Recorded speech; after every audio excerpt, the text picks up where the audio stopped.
Thank you all, Peter. I appreciate it. I mean, I've been coming here for 3 years. I always hope that this is the year I ride the train to Dallas from Mississippi, but not yet. But we're getting there. I represent the Southern Rail Commission, which is a three-state compact. It's federally chartered between Mississippi, Alabama, and Louisiana. There's 6 of us from each state. We're all appointed by our respective governors, so we really officially represent our states. And we're uncompensated and funded by our different states in Mississippi and Louisiana by our Departments of Transportation, and in Alabama, which Alabama's always got to be different, by their economic development arm. But the SRC serves as a champion for passenger rail and enhancement in the South. And we work on trying to move people and goods. That's something that we try to emphasize, that we want to make this work for everybody, not only for passenger rail, but for the improvement of freight rail, which is so important to our economy. And as well as we advocate and we try to secure funding, which I'm going to go through here in a minute on our successes on the different routes that we have. You can see there that we do a lot of different things: public engagement, we do advocacy, we do this right here where we come and speak to people, but we do a lot more than that. In Washington, D.C., we've developed important relationships with my friend Administrator Bose, as earlier, and his team have been instrumental in moving our projects forward. We've developed great relationships with not only our 3 state delegations, but delegations from all over the country. When I was in D.C. last week, we met with senators from Nevada, Nebraska. We met with the House and Senate committees of record to develop the underlying framework to get some of these projects done that we talk about so much at these meetings.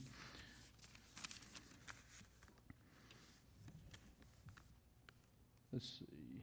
There we go. This slide really talks about and shows you, and if you've seen it before, our plan for connectivity across the South is we look at the area between Atlanta and Dallas as being between 2 of the biggest, most dynamic mega regions in the country.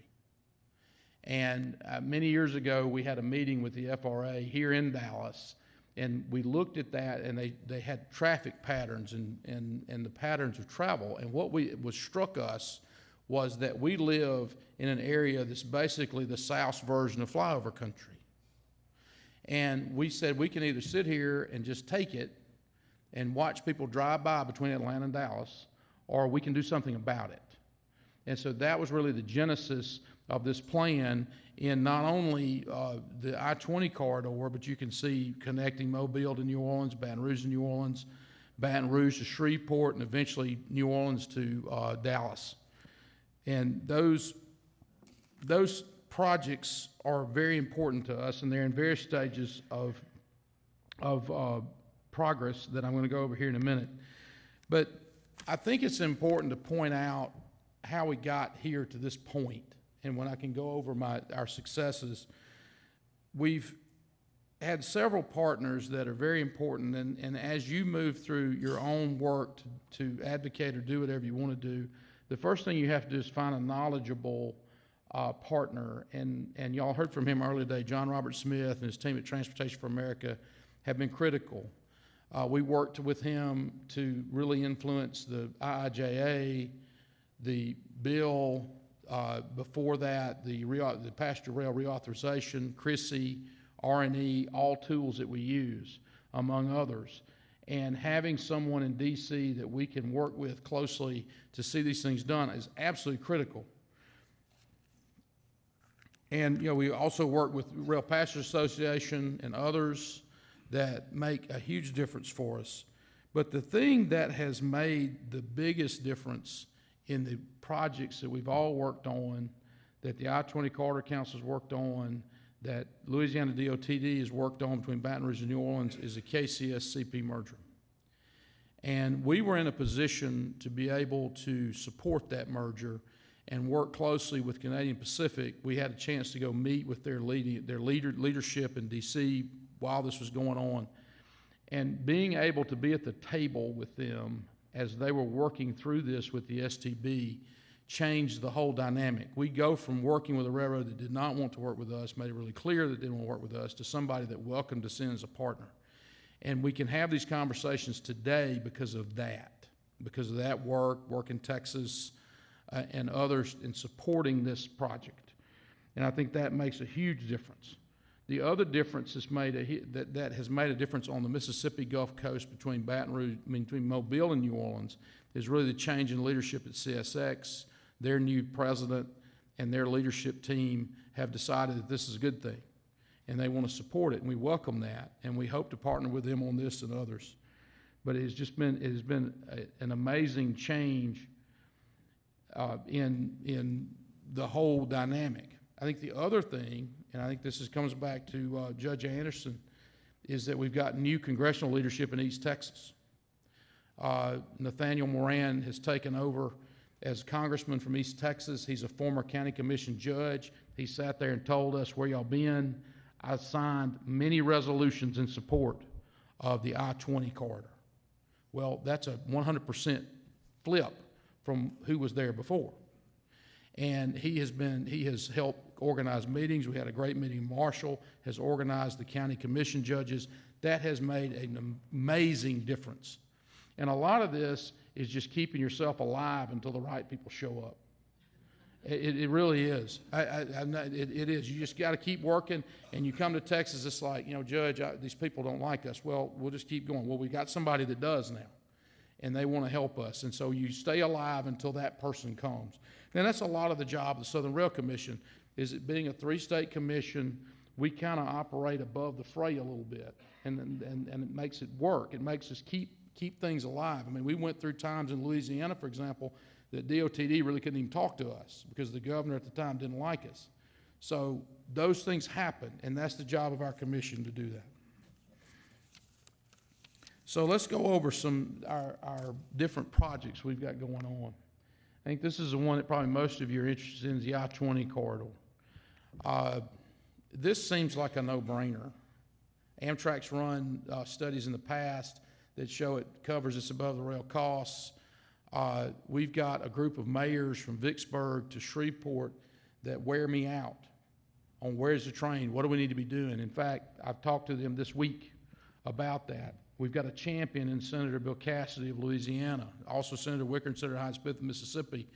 We've got champions, we've got mayors behind it. We've also recently been awarded a corridor ID grant. One thing I've discovered, I thought that was easy. We get the grant, we go spend the money. We got to negotiate it. I'm like, what?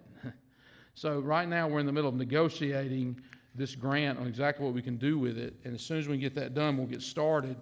And we've got a group of people from Meridian to Dallas ready to go to work this forward. So we're very excited about that. And then having a railroad, a CPKC, to help us is terrific. And you can also see on the slide that the Rail Passengers Association did a study that shows 50.7 million new economic benefits and 207 million overall economic benefits. I can't tell you how helpful those are as you move forward, not only in this project, but selling this project to government leaders when you can show them, here's what it's going to do for your community. And I can tell you, in going to the cities like at Monroe and Ruston especially, seeing them talk about, this is what I'm going to build, van lines to a blind school. I'm going to incorporate all sorts of hotels and all these things. And when you go there, these aren't things that are just sitting on a shelf, or you walk in the mayor's office, he's got these pretty pictures. He takes you out there and shows you where they're moving the dirt, and they're getting this stuff done. And they're all doing this based on, we think this is going to make this work. And so it's very exciting. And I think it's something that we're moving forward very well. If we can get the CIDP working, I think you'll begin to see more real work, and you'll see it reported on more as we move forward. Next is our longtime work is New Orleans Mobile, which is really the genesis of all the work we're doing. This is where John Robert Smith talked about earlier, that we had this very conservative governor that told us, I think we need to move forward with this. Well, this was it because, and I'll tell you why. We met with him 10 years ago in his office. And he said, look, I get calls every week from somebody on the Mississippi Gulf Coast wanting to know when this train's coming back. And that we weren't pushing that. Nobody was pushing that. That was just organic. And that tells you that advocacy works, and it works for you, because he was hearing this, because he wouldn't know anything about it. And we weren't pushing it. Nobody was pushing it. And so that's the genesis of this, along with the late Senator Thad Cochran, who said, how do we get our train back? And Todd sent us with Amtrak, and Amtrak helped us. John Robert got us to D.C., and we got started on it. And we've been working on this for about 10 years, and we're almost there.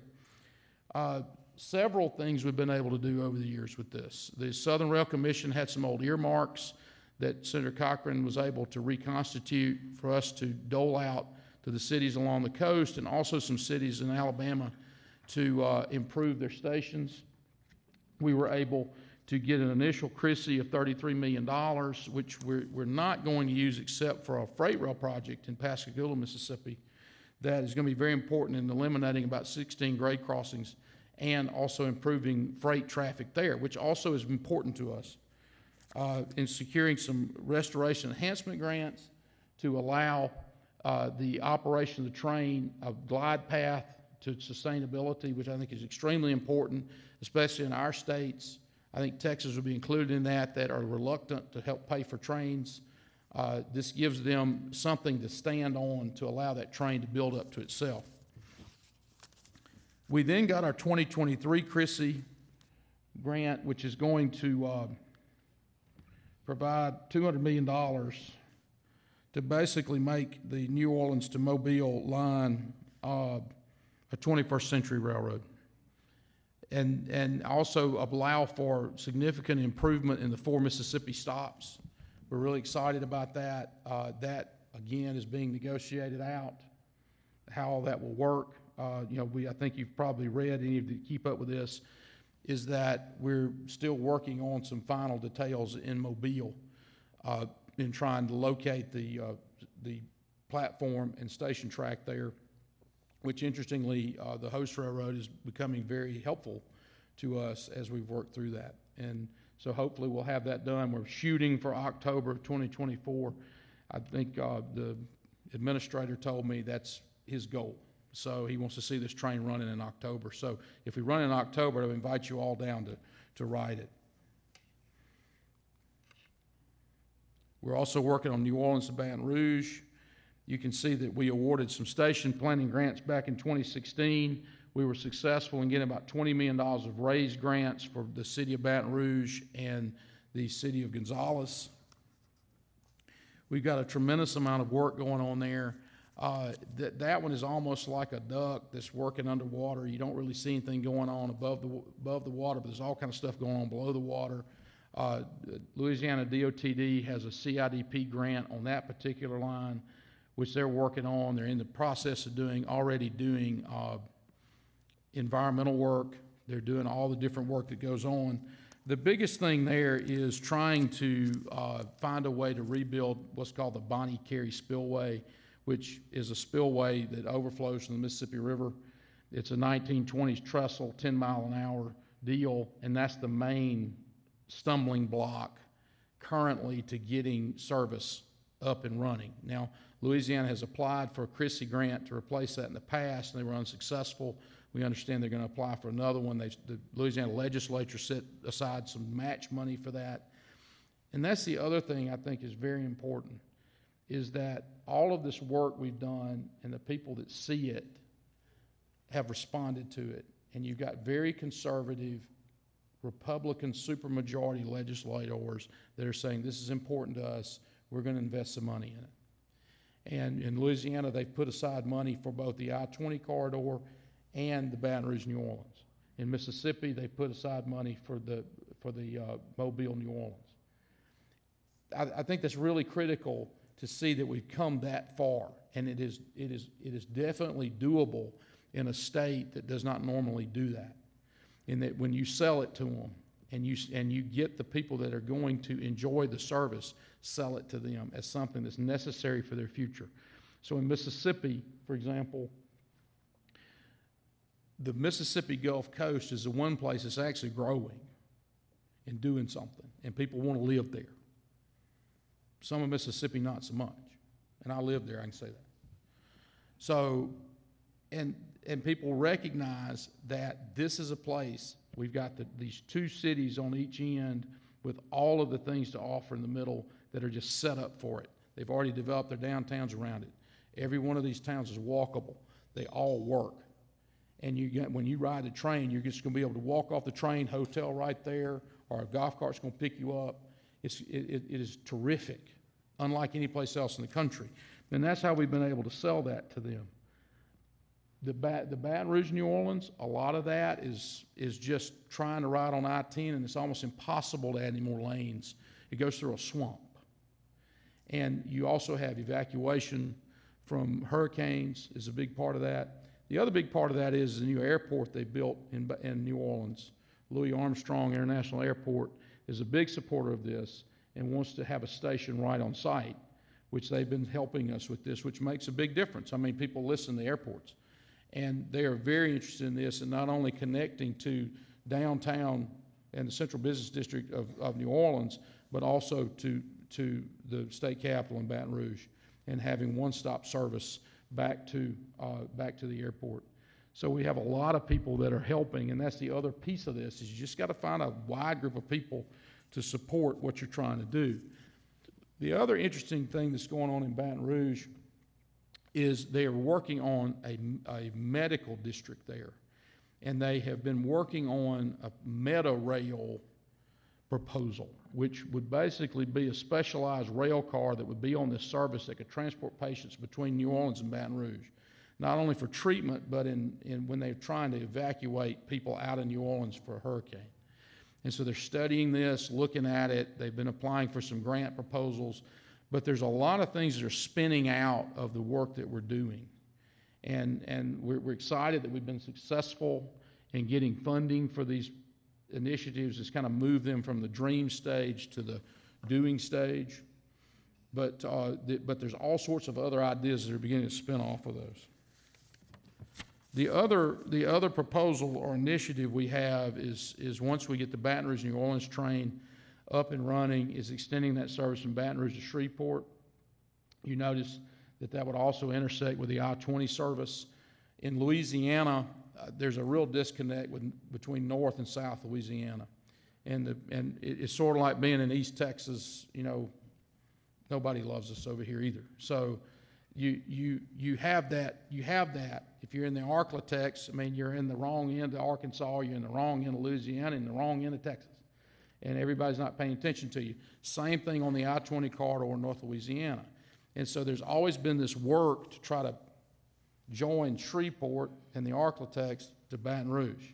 This is a perfect way to do it. Again, the only reason we're able to talk about this is because we have CPKC, a railroad who is willing to sit down and have honest discussions with us. So that's a little bit further out, but that's kind of our final piece of that puzzle that we put together.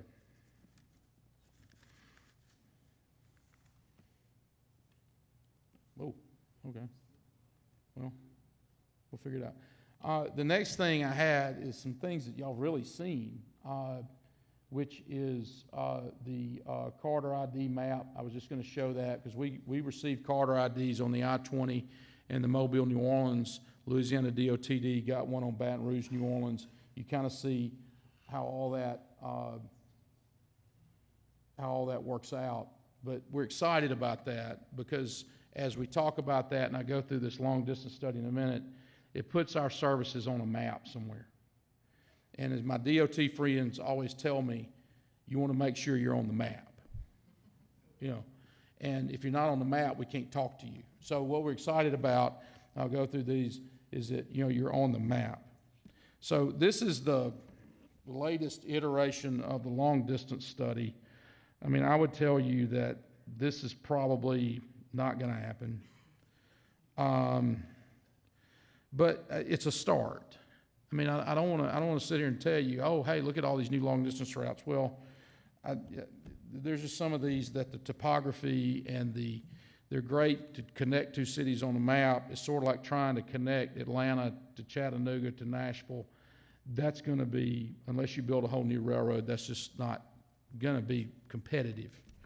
But there are some that are. And I think one thing I wanted to point out on this is, if you look at it, is that every one of our proposals is on this map in the long distance study, which gives us a lot of hope, because you look at Dallas going down to Baton Rouge to New Orleans. Well, that's our proposed service: New Orleans, Baton Rouge, Shreveport, connecting to the I-20. You got the I-20 on there.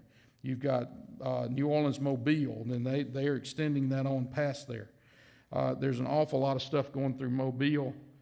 I don't know how that's going to work out, because Mobile seems to be the one city in the country that's not interested in passenger rail, but that's okay. Maybe they'll come around.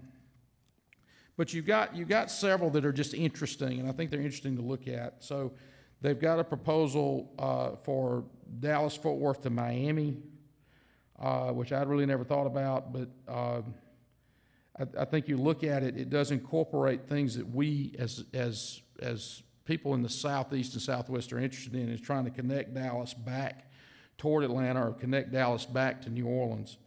But also connecting Houston and New Orleans, which are two natural city pairs, I would think. That just goes more into that. This one is a New Orleans to Detroit service. Again, I think the interesting thing about this is trying to connect some natural city pairs like Birmingham and Nashville that make a lot of sense, as if you look through some of this. And then our favorite is Dallas-Fort Worth to Atlanta. I think the long-distance study was proposing this as a separate service. Don't know that that's going to happen, but the service that we propose, that we've been working for years, is splitting the Crescent in Meridian. Crescent that runs from New Orleans to New York is split in Meridian, and a section of it come across the I-20 corridor to Dallas and Fort Worth. And that again, what I'm talking about there is bridges the gap between the two mega regions of the country. And our states see this as a way to connect with that growth. I can tell you from Mississippi and Louisiana's perspective, you see Texas growing, you see Alabama sort of growing for some reason, you see Georgia growing, Florida, but then we're sitting there, where's ours? Well, I think our leadership, especially the mayors along this route, see this as their shot to connect in to the economic growth they see in Texas, Georgia, and Florida. So with that, I wanted to say that we really are thankful for the people here. I mean, y'all come here for years. You keep coming back. You keep pushing, and so many times you're disappointed it doesn't happen. But you've continued to do it, and I would tell you what I want to tell you about what you saw today is that none of that happened overnight. I've got friends who have worked on this for 30 years, 40 years. Judge and Mrs. Anderson, we were at a party in Marshall, and they brought a photo of a train that parked at Marshall, Texas, which was a demonstration train from 1984, 5, something like that. So that's how long people have been trying to get this done. And I would submit to you, other than when John Robert Smith was chairman of Amtrak and was very close to getting this done, we've never been closer to getting this done. We've got the right people in the right places. We've got a railroad that wants to do it. We've got the resources to do it. And we now have friends in Texas that are in decision-making capacities that want to do it, which I'm going to tell you, in my experience the last 12, 13 years, has not been the case. And now we have people that will, TxDOT will put out letters of support, which I think is a huge positive. They will do these things, and they're building capacity to do that. And you have legislators of them that, while all that happened, a lot of that's because of the work of the people in this room that hadn't given up on it. And that's what I would leave you with, is that you see we've had some success, a lot of it. A lot of it's because we got the right people in the right places to work with us. A lot of it's just because we're just too stupid to quit. But we just keep going, and you keep finally getting there, and it gets frustrating, but you just keep working at it. And it comes, and people will finally respond to you. And then people say, well, it's like an overnight success. Well, no, you're standing on the backs of others that kept working on this. But the money is there. The people are there that want to help and want to see this done. And I would just encourage you to continue to work and continue to advocate and continue to pester your elected officials to say, we've got to do something different. We've got all these people moving in the state, like Texas, that need a way to get around. And, they're going to get frustrated and go somewhere else at some point. I know nobody thinks that, but they will. They'll get frustrated, and your children will say, I see it in Mississippi. It can happen to you.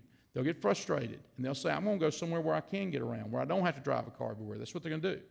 So today is the time when you have the resources and have the people to do this and to fix it now, while the money's there and while the people are there.